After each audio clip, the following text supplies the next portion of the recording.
آتا ہے, میلاد ختم ہوتے ہی تم کھڑے ہو کے سلام پڑھنے لگتے ہو. میری سمجھ میں نہیں آتا کہ یہ کھڑے کیوں ہوتے ہو. میں نے کچھ لوگوں سے پوچھا, ہاں میں نے کچھ کتابیں بھی پڑھی ہے جس میں صاف لکھا ہے کھڑے ہو کر میلاد پڑھنے کی وجہ یہ ہے کہ رسول اللہ صلی اللہ علیہ وسلم کی سواری وہاں آ جاتی ہے. میں نے کسی مولوی سے پوچھا کہ ہاں یہ بتاؤ اگر عورتیں بھی کھڑے ہو کر میلاد پڑھنے لگیں تو کیا میرے نبی عورتوں کی محفل میں بھی چلے جائیں گے؟ کہنے لگا جی مسئلہ ہے تمہارا. ہم نے کہا اللہ کے نبی ساری زندگی بھر عورتوں کے چہرے کو نہیں دیکھتے تھے جب یہ بیعت لی جا رہی تھی. آج کے بعد تم میں سے کوئی شرک نہیں کرے گا, چوری نہیں کرے گا, زنا نہیں کرے گا. مرد تو ہاتھ پہ ہاتھ رکھ کر بیعت کر رہے تھے. ایک عورت نے ہاتھ پردے کی اوٹ سے اندر بڑھا دیا. آئے اللہ کے نبی مجھ سے بھی ہاتھ ملا لیجئے, میں بھی وعدہ کرتی ہوں کہ شرک نہ کروں گی, چوری نہ کروں گی, زنا نہ کروں گی.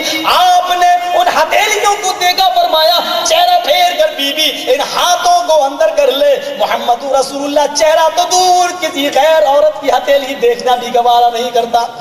ایمانداری سے بتانا, نبی تو کسی غیر عورت کی ہتھیلی بھی دیکھنا گوارا نہ کریں.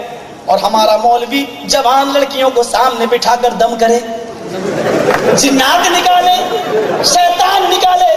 سچ بتاؤ کیا میرے نبی نے یہی دعوت دی تھی کہ تم جوان لڑکیوں کو اپنے گھر میں بٹھا کر ان کا جنات اتارو, ان پر دم کرو؟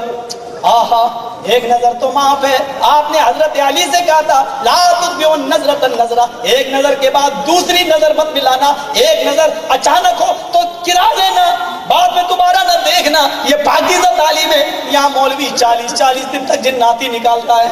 پتا چلتا ہے 40 دن کے بعد گھر والی بھی گئی, سونا بھی گیا, چاندی بھی گئی, میرے پیارے ساتھی اور مولوی بھی غائب. اب آپ اندازہ لگاؤ کتنے کیس اس قسم کے ہو چکے ہیں. یہ شریعت کے ساتھ بغاوت کرو گے تو اللہ کی قسم یہی سب کچھ اس کا نتیجہ سامنے آئے گا.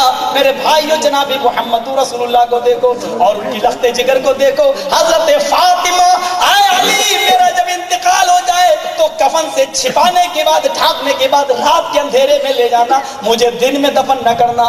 بیوی ٹھیک ہے تم میری بیوی نہیں محمد رسول اللہ کی بیٹی بھی ہو, میں ویسا ہی کروں گا جیسے تم, لیکن بتا دو کہ رات میں کیوں دفن کروں, دن میں کیوں نہیں؟ کہتی ہیں کہ میں نہیں چاہتی ہوں کہ میرے کفن پر بھی کسی غیر مرد کی نظر پڑے. یہ جناب محمد رسول اللہ کی بیٹی کا حال. مولوی کہتا ہے 40 دن تک تیرے گھر میں سورہ جن پڑھ کے جن نکالنا پڑے گا. میرے بھائیوں یہ کیسے کیسے ڈرامے ہو رہے ہیں ہمارے یہاں, اور اس کو آج اللہ کا کلام کہا جاتا ہے. آج اس کو اللہ کا کلام کہا جاتا ہے کہ بڑی طاقت ہے اللہ کے کلام میں. آپ غور کریں, آئیڈیا لگائیں. 10 بجے میلاد ہوا, کھڑے ہو گئے, کیا مطلب؟ اللہ کے رسول کی سواری آ گئی. ایمانداری سے بتانا میلاد تھوڑا سا لمبا چل گیا, 2 بجے رات میں ختم ہوا, 2 بجے آپ کھڑے ہیں. کیوں کھڑے ہیں؟ سلام پڑھیں گے. کھڑے کیوں ہیں؟ اللہ کے نبی آئیں گے, سلام پڑھا جائے گا. الصلاۃ والسلام علیک یا رسول اللہ. ہم تعظیماً کھڑے ہو گئے کیونکہ اللہ کے نبی آ گئے. ہاں اگر کسی امیر آدمی نے ان ملا مولویوں کی دعوت کر دی اور میلاد پوری رات چل گیا تو قورمہ اور بکرا اور بریانی چلی, تو میرے بھائیوں یہ 4 بجے کھڑے ہو گئے رات کے اور پھر میلاد پڑھنا شروع کر دیا, اور ختم کرتے وقت سلام پڑھتے وقت کھڑے ہو گئے الصلاۃ والسلام علیک یا رسول اللہ. یہ رات میں 10 بجے کھڑے ہو جائیں تو 10 بجے میرے نبی کو آنا پڑے گا. یہ رات میں 2 بجے کھڑے ہو جائیں تو میرے نبی کو 2 بجے آنا پڑے گا. یہ رات میں 4 بجے کھڑے ہو کے سلام پڑھے تو میرے نبی کو 4 بجے آنا پڑے گا. یہ جب بلائیں الصلاۃ والسلام علیک یا رسول اللہ تو میرے نبی کو اسی وقت آنا پڑے گا, چاہے 10 بجے ہو یا 4 بجے ہو یا 2. اس کا مطلب یہ ہے کہ میرا نبی ان کا غلام ہے, یہ میرے نبی کے غلام نہیں. اس سے زیادہ ذلت اور کیا ہوگی, اس سے زیادہ توہین رسالت اور کیا ہوگی جس کو تم تعظیم سمجھ کے کر رہے ہو. میرا نبی میرا غلام ہے, ہم 10 بجے چاہیں گے 10 بجے وہ آئیں گے, 4 بجے چاہیں گے 4 بجے. آئے کلکتہ والوں ایمانداری سے بتانا, محمد رسول اللہ صلی اللہ علیہ وسلم جن کو تم حاضر و ناظر مانتے ہو, سپوز فرض کر لو کہ وہ پٹنہ میں کھڑے ہیں اور کلکتہ سے ایک آواز آتی ہے الصلاۃ والسلام علیک یا رسول اللہ. اتنے میں دلی سے ایک آواز آتی ہے الصلاۃ والسلام علیک یا رسول اللہ. میرے نبی پٹنہ میں ہیں. اب وہ سوچ رہے ہیں اللہ کلکتہ والے بھی بلا رہے ہیں, دلی والے بھی بلا رہے ہیں, میں کہاں جاؤں؟ ابھی سوچ ہی رہے ہیں کہ دائیں سے اور بائیں سے آگے پیچھے سے بھی آوازیں آنے لگی. اب تو اور